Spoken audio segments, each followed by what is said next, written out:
Hi everyone, thanks for joining today. I'm just going to share my screen and then we'll get started.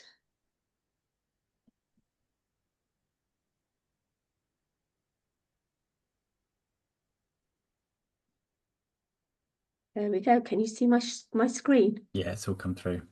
Perfect, thank you. We'll just give it a couple of minutes because quite often there will be people joining late. We will, however, send the recording out afterwards. So if you're late joining, then please don't worry. You can watch it again.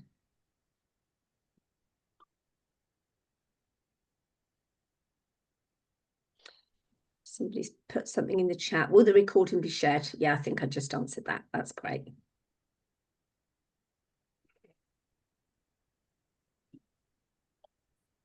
Okay, so I'll make a start. You'll be pleased to hear that it won't be me talking most of this, but I am going to make a start with it. So we're continuing on the Cyber Awareness Month, and this masterclass today is Smarter Data and Document Management. I just wanted to introduce a few people, but just to let you know what Supermums is all about, for those that don't know. Heather Black, our CEO, who, as I said, can't be with us today because she's off in London at an event. She is the founder and CEO of Supermums, and she is a professional in her field. She's Salesforce consultant. She does career coaching, training, and she's passionate, as are we all at Supermums, for getting mums and others into well-paid, flexible careers within the Salesforce world. We work along training and recruitment.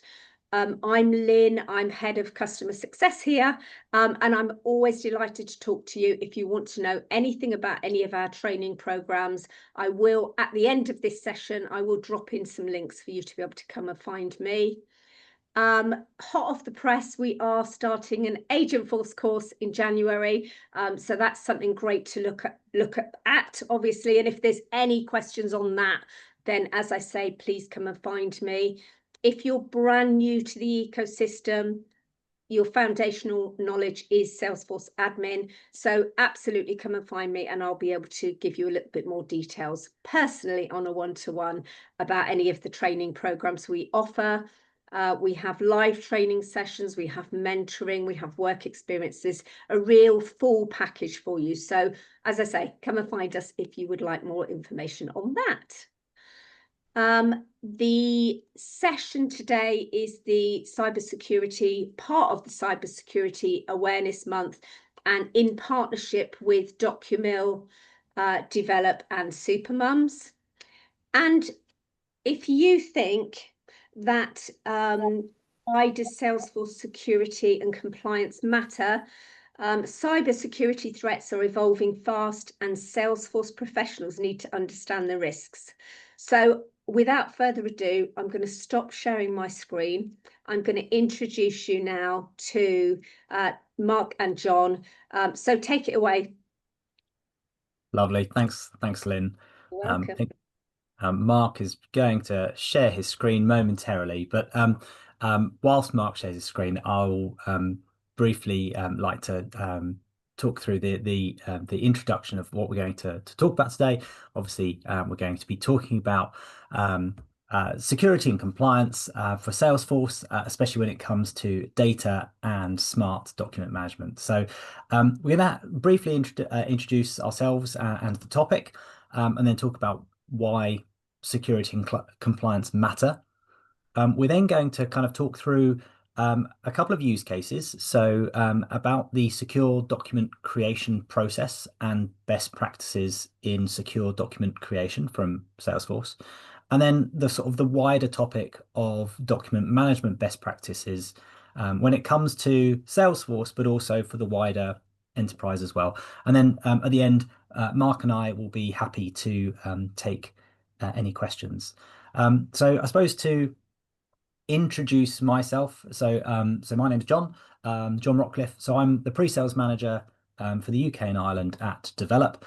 So I've worked for almost 20 years as an advisor to businesses, really about how they can better manage digital content, improving processes and ensure compliance.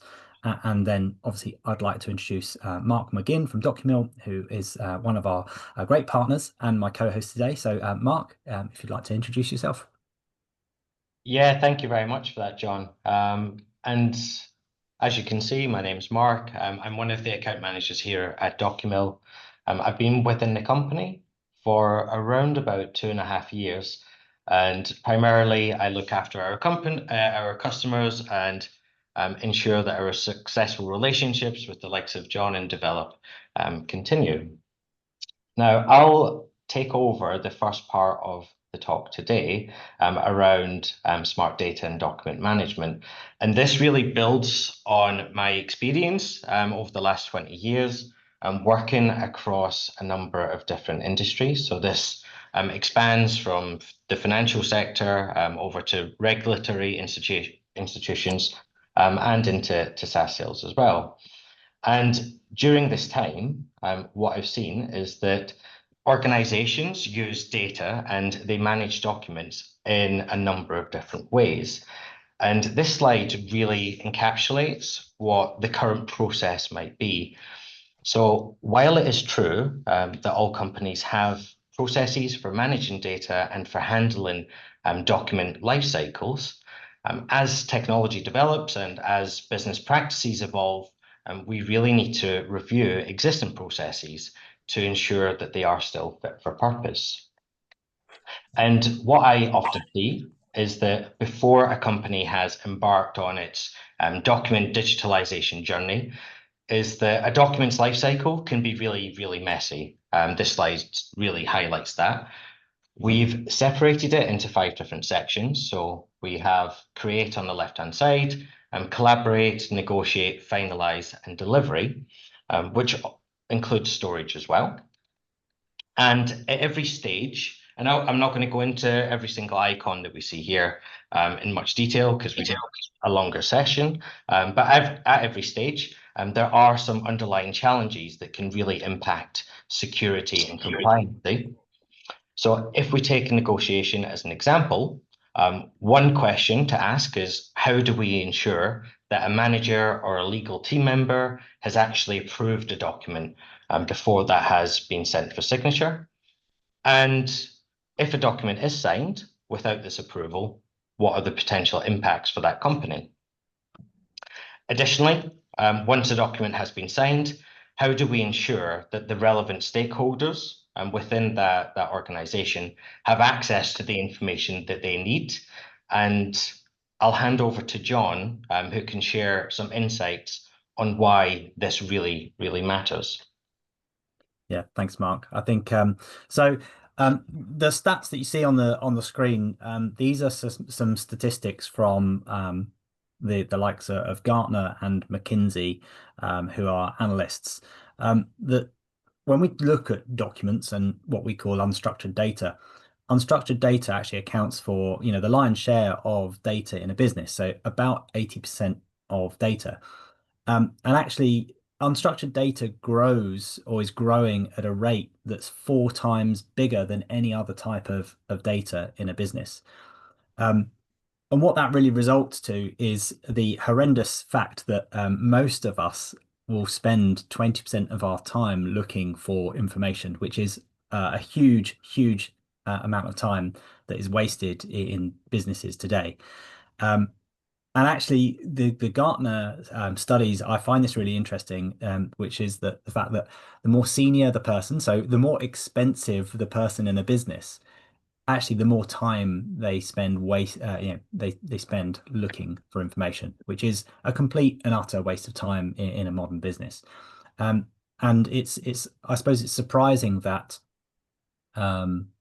this is not a historic problem. This is a problem that's affecting businesses right now, and it is a problem that is only getting worse. People talk about kind of the use of AI to try and improve this, but if you don't have control. You're gonna turn up, aren't you? Oh, sorry. Could I just ask everyone to mute if they're on? Thanks. Obviously, this is a huge problem in modern businesses now, and this problem is only growing.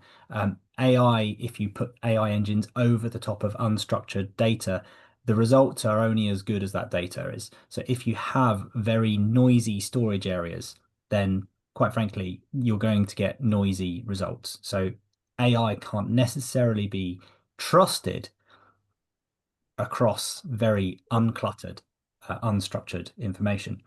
And No. this Okay. problem is getting worse, especially when we've got new legislation coming in, such as the UK's Failure to Prevent Fraud Act.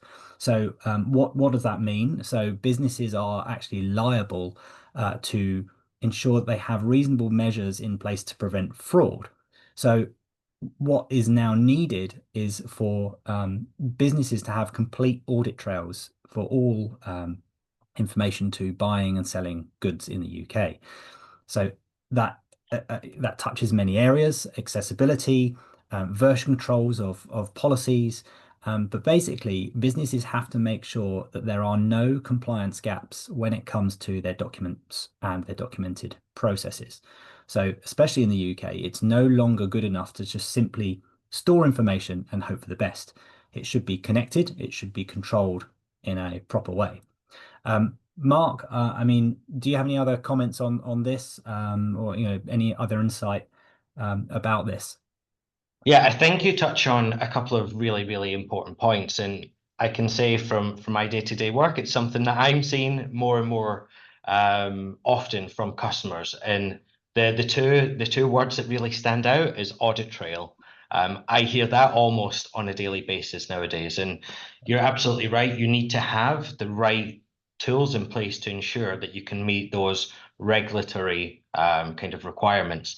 The other thing I would also mention, and we haven't kind of touched upon it, is the storage element as well, which I think is key, and that's either having documents kind of retained for a certain period of time, as I know this is one thing that's quite common in Germany.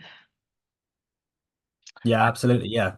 There's a lot of legislation, not just simply about the fact that you need documents, but also you need to get rid of those documents when they've kind of run their course. So different markets have different legislation. So you have to keep documents, financial documents in the UK for 7 years.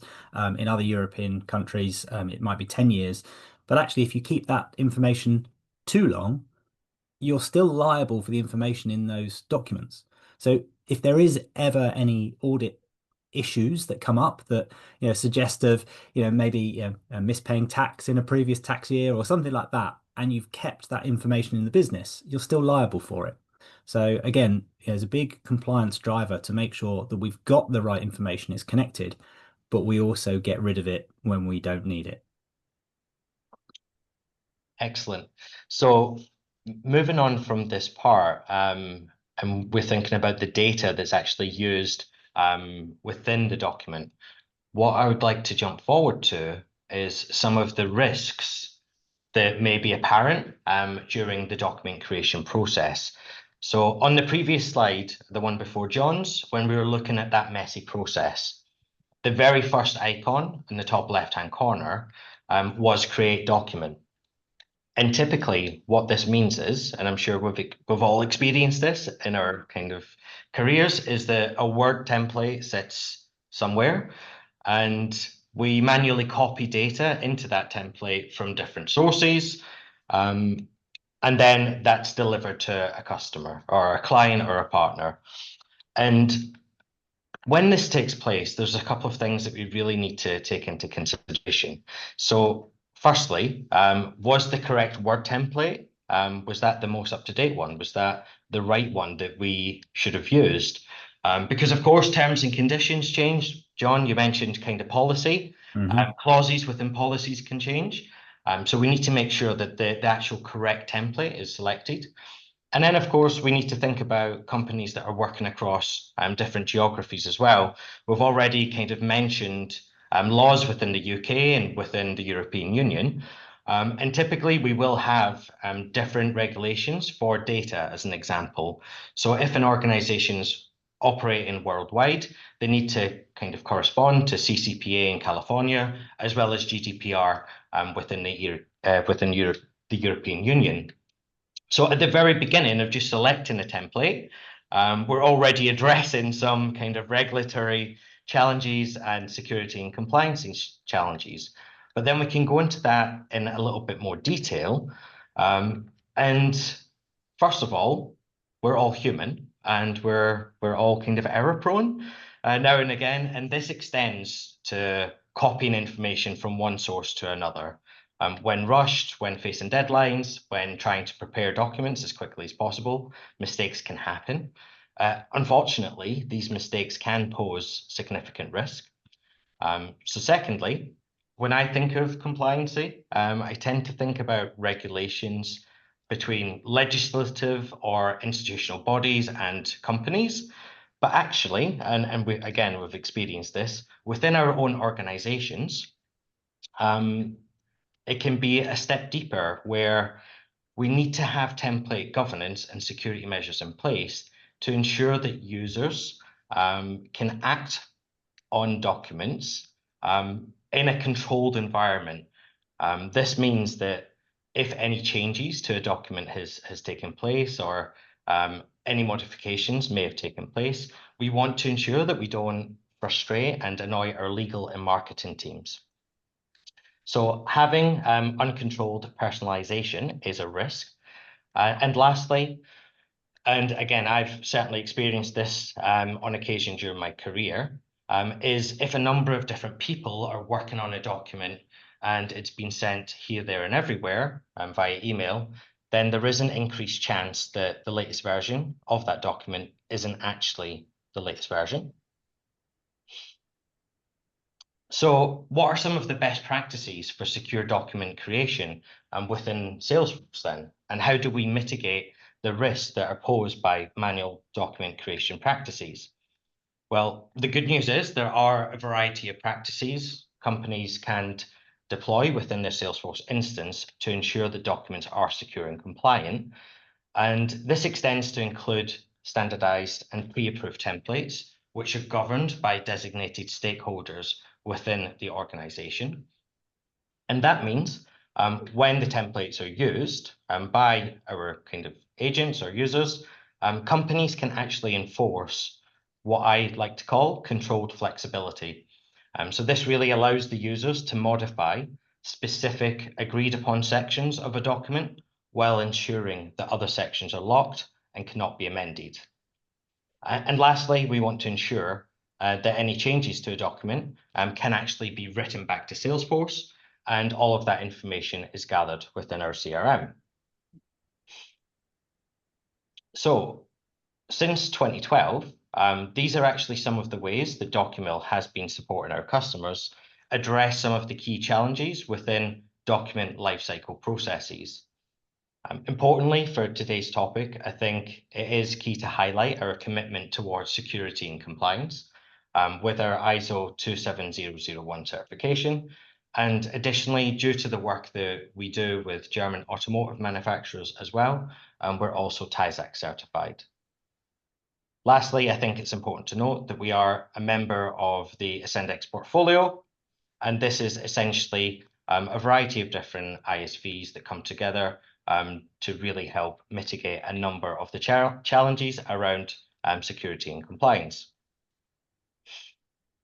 So how can document processes actually be initiated? This is where it gets a little bit more technical and more fun, but there's actually a couple of different ways that documents can be created within Salesforce. This could be firstly by simply a user clicking a button. We have a new offer displayed here. Alternatively, we can use Salesforce flows, which can be triggered by the user, and I know that Dreamforce is next week, so there's going to be a lot of hype about Salesforce agents.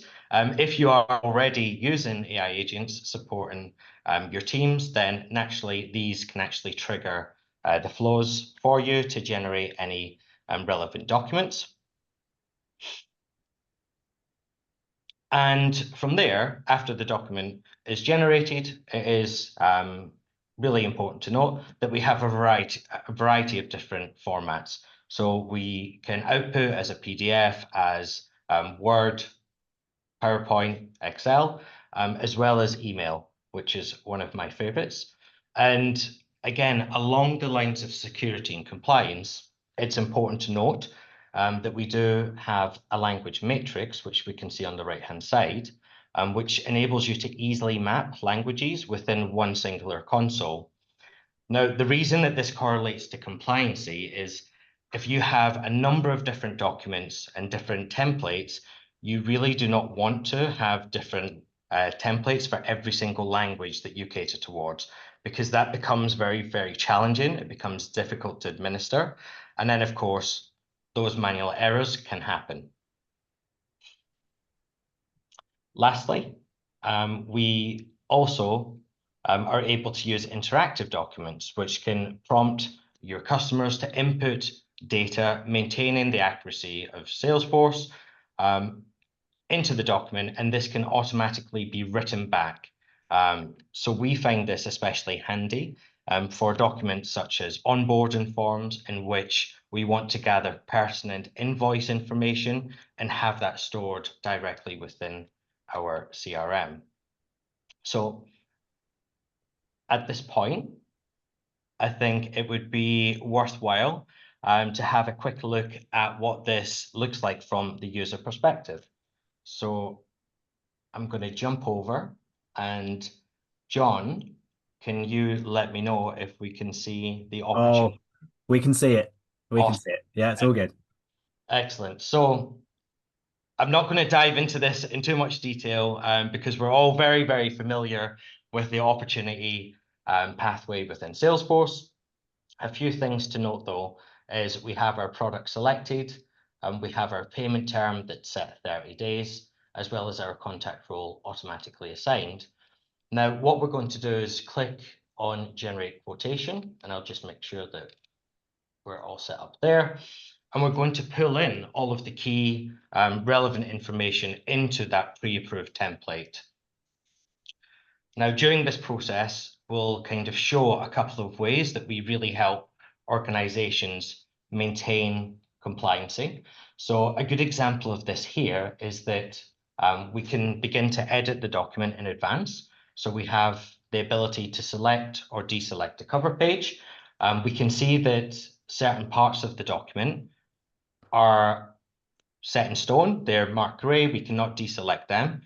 So that means that we're always going to include our price and payment details within this document. And of course, we can choose to include a variety of attachments as well. We click OK. Now from here, a couple of things to note. I mentioned restricted flexibility a little bit earlier, and a really good example of this is this initial paragraph that's highlighted in baby blue. So within this stage, this is an editable area, so I can add in a couple of comments like, hey, Henrik, my phone number is 12345, so I can personalize this.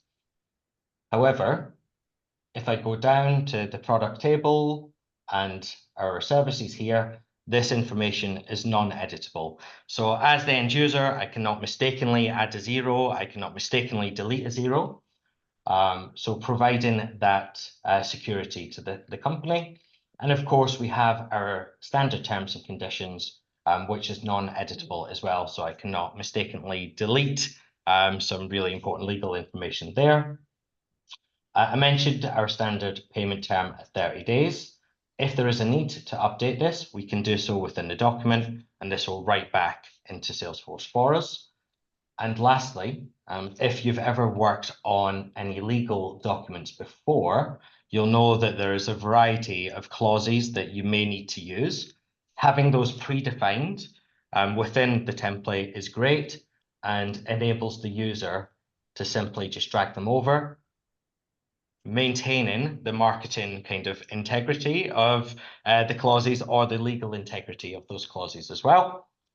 And then from here, we can actually just send this, this offer over to our customer ready to be e-signed. So we'll send this for sign-in.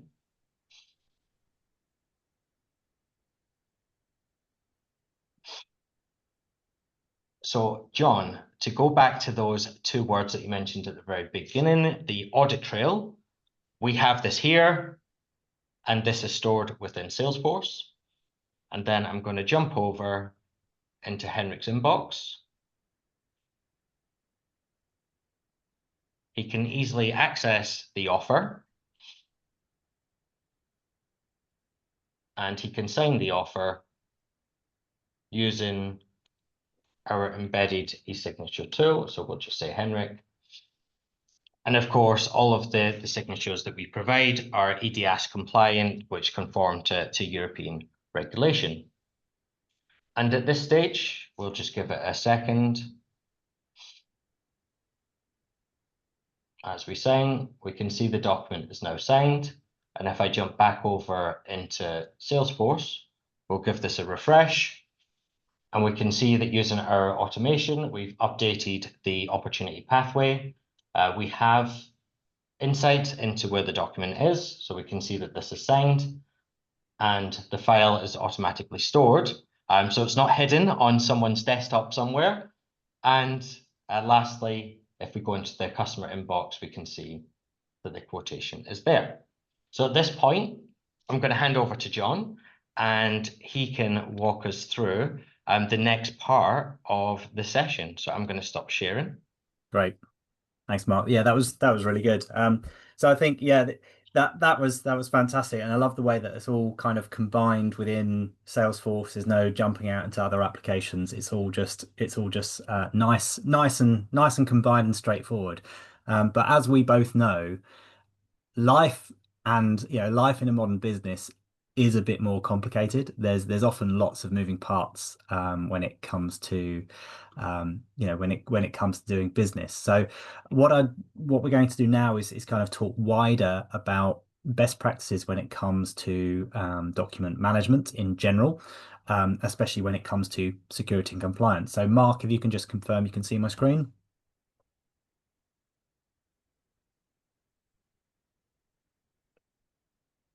Hoping you can see my screen, Mark. Yeah, we can see it. Yeah, Right, I put myself on mute. Sorry, John. There we go. All right, cool.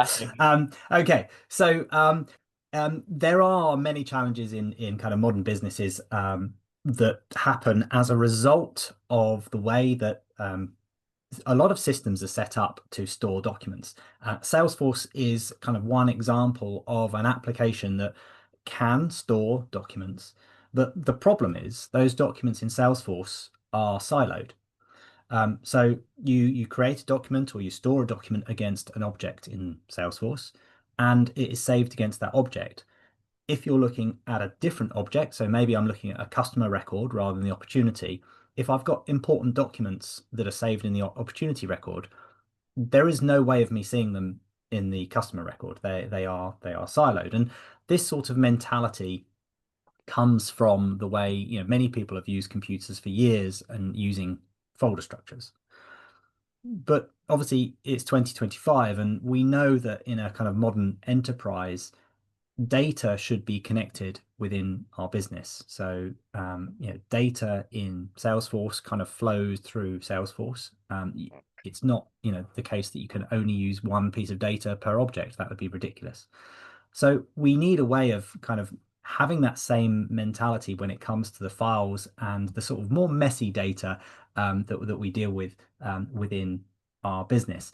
So what I'd like to do is kind of consider a kind of a little use case now in terms of kind of our sort of standard CRM structure. So this is a sort of a typical setup in Salesforce where you have a customer object, you might have a related opportunity object, and then of course, if you're using Salesforce in a customer support environment, you then also might have a support case. And for each of these objects within Salesforce, we allow our users to store documents. So against our customer object, we've got know your customer types of information. Our opportunity, as you've seen, we've got our quote. We might have some internal workings, signed contracts, things like that. And then when support cases are created, we've got that initial request for support, that email. We might have some evidence supplied by our customer. And then, of course, our teams might do some sort of root cause analysis or RCA document to make sure the product gets better in the future. Really, the problem exists in terms of, well, when I've got new content such as an email from our customer saying, hey, you did a great job, we might want to store that in potentially many places. There's a, this is not just something that has a single or siloed kind of approach when it comes to storage. So, the question is, where, if we get this type of email, where should it be stored? And you could argue that it could be stored against any one of these objects. So what happens in kind of real life? Well, in real life, people store it everywhere they need it. You're going to store it against the customer object because, if I'm reviewing the health of the customer, I want it stored there. And then again, it might relate to a product that we sold. So it gets stored against the opportunity and the support case. So we end up having multiple copies of the same piece of information stored over and over and over again. This is not this is not a good way of working when it comes to information management, especially when we consider things like security and compliance. Mark did his demonstration and showing how you can have documents and data right back to Salesforce. Now, what happens when we've got more critical documents, such as a signed contract?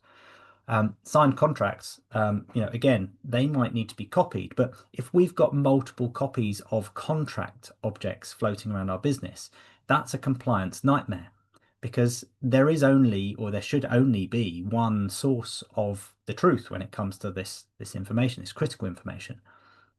And if we've got old versions floating around, then again, we've not got the correct information in our system. So how can we kind of deal with this challenge better? So a better way of kind of working this is by making sure that we only store one version of each file and use data to link these files where we need it. So if we think about our folders that we use on these objects we use as data objects rather than static folders, then we can start thinking intelligently about how we can start linking files, a single file, to any view where we might need that file to be seen by our users. And this all makes sense because ultimately this is the way our data works in Salesforce and in our other applications that we use. But obviously, we now need to start thinking about this as an all-encompassing problem when it comes to storing files, because if we can work in a smarter way, then security and compliance when it comes to these files becomes super easy. So how can we achieve this in Salesforce? This is where d.velop comes in. So let me just quickly introduce you to d.velop. And then we can have a little look at this working in action. So d.velop, we are a company that creates document management technology. Our vision as a company is to simply empower everyone by connecting knowledge.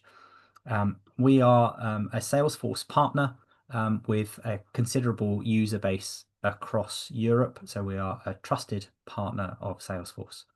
Now, I am going to only give you a quick, brief look at the d.velop platform today, because actually there's a lot that our platform can do when it comes to managing documents and the various workflows around how documents and files, digital files, flow around a business. But really, the main things that we do is we help documents be secured using data inside a modern enterprise. We then have workflow, or make sure that the processes within a business are simplified, and we'll talk about that in a second. And we also make sure that people are connected to the right information that they need to do their job.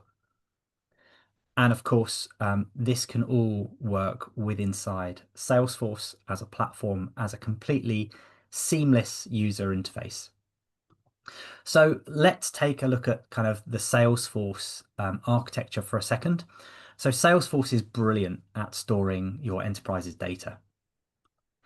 Now, d.velop acts as that enterprise layer for storing files, or what is sometimes referred to as documents, underpinning the Salesforce platform and taking that load off of Salesforce.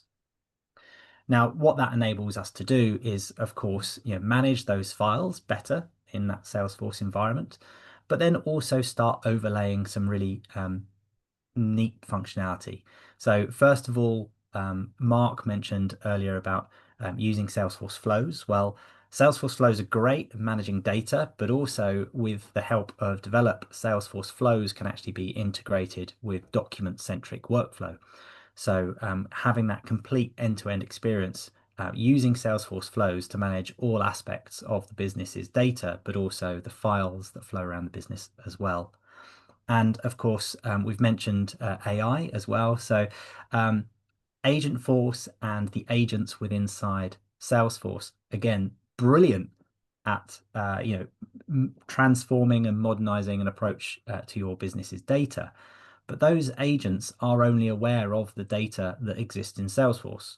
They're not aware of the information that is locked away inside files. So again, this is where the d.velop integration really kind of takes Salesforce to that next level by allowing the AI in Salesforce to talk to the AI in d.velop, so that Salesforce can now unlock all of that data potential that sits within the files within your business. Something that's often asked of us and often asked by some of our customers is how can we connect SharePoint into our Salesforce environment. So again, d.velop has the ability to actually store content in SharePoint, so connecting SharePoint with Salesforce.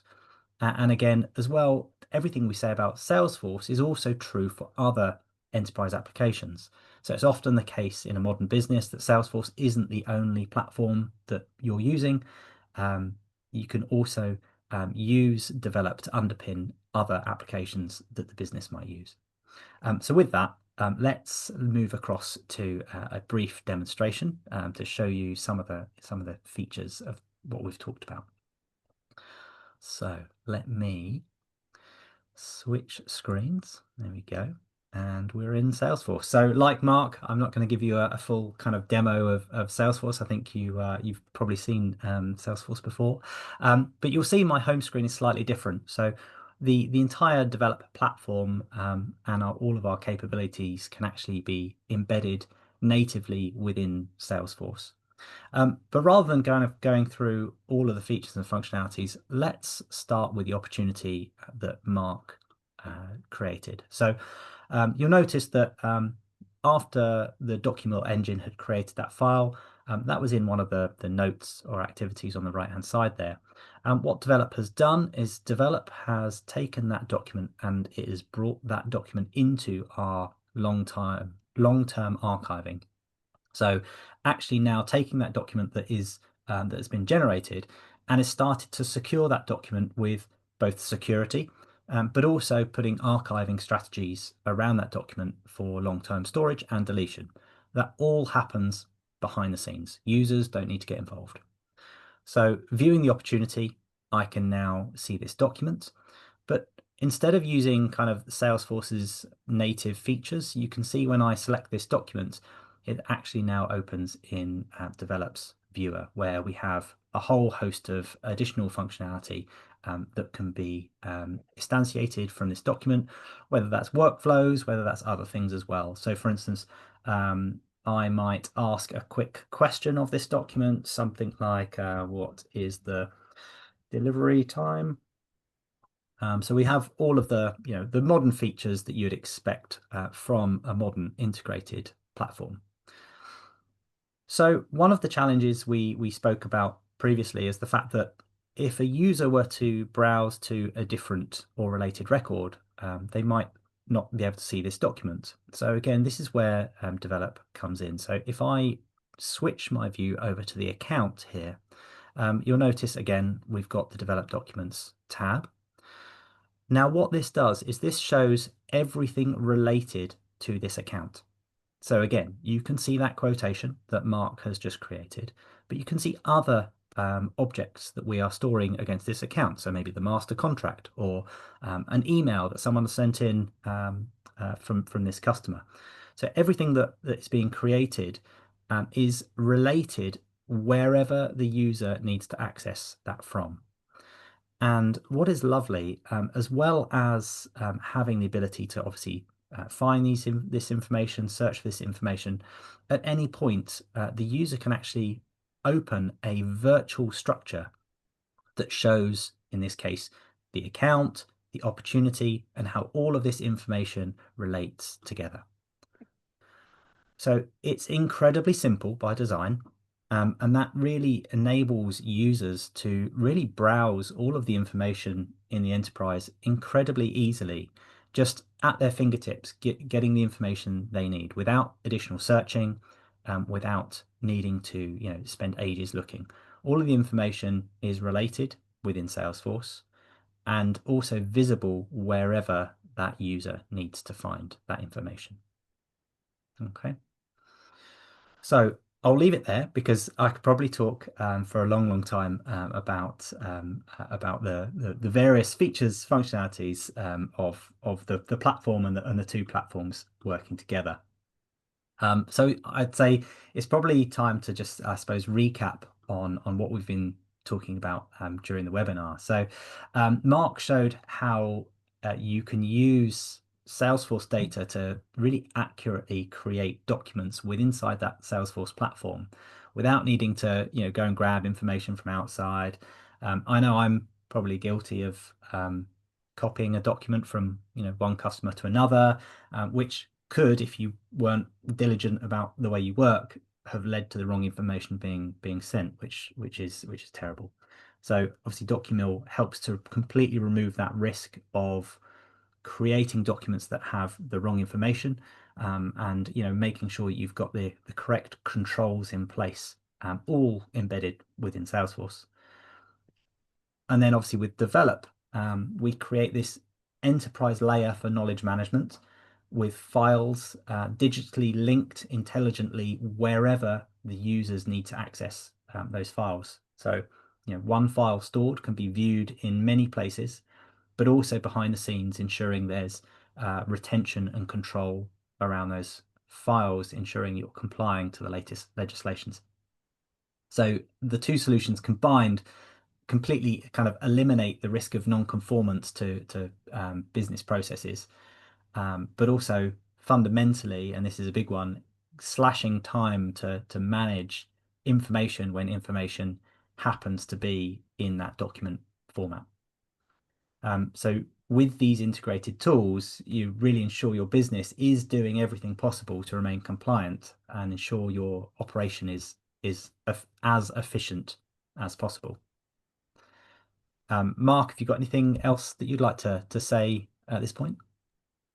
I think you did a wonderful job doing the recap there. What I would like to say is thank you very much for the demo that you did, John, because it just shows how powerful d.velop solution is, and being able to access documents in a very kind of easy manner, as you showed, is invaluable to organizations. Great. And then of course, we like to end our webinars with a call to action. So our call to action is quite a simple one, which is we've just given you a brief flavor of what our platforms are capable of. So the QR code that's on the screen now, you can scan with your phone, you can take a screenshot and grab it later. This QR code will take you to a demonstration of both the Documill platform and the d.velop platform. If you want to obviously find out more about our platforms and how we integrate tightly with Salesforce. And of course, you can of course reach out to myself or Mark. Our LinkedIn QR codes are there, but also the demo QR code is there as well if you'd like to see that demo. So I suppose at this point, and I don't know if Lynn is still online, is there any questions? We'd love to answer any questions from the audience at this point. I am still here. How could I miss And thank you so much for that. I mean, that's great. And I'm sure everyone will agree how good that was. And absolutely scan on and connect with both John and Mark for further conversations. You can, of course, always come to me if you've got any questions. If they're related to Documill or d.velop, then absolutely I'll send them on to John and Mark.